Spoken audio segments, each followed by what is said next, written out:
welcome on Heathrow Terminal 5. The time is now approaching 1:30 in the afternoon. Please remain seated with your seatbelt fastened until the fasten seatbelt signs have been switched off. You may now make and receive calls as well as use all data services on your electronic devices. When it is safe to leave your seats taken when opening the airway lockers, as items may move and could fall out and cause injury.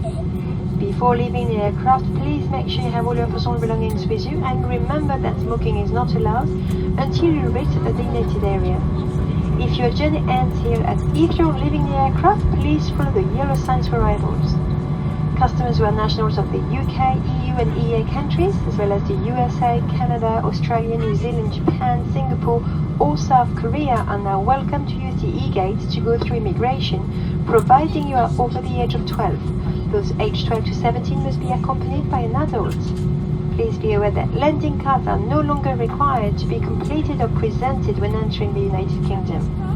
If you're connecting onto another flight from Heathrow today, please check the information screens for your departing gate number, and if it is not yet displayed, please follow the purple signs to all terminals A gates. Please be aware that all liquids, including contents from onboard amenity kits, will be screened prior to your next flight, so to enable you to take these liquids, these items must be placed into a clear plastic bag available at airport security. Customers who use the British Airways mobile app can receive connecting gate information and boarding notifications if you have your device switched on.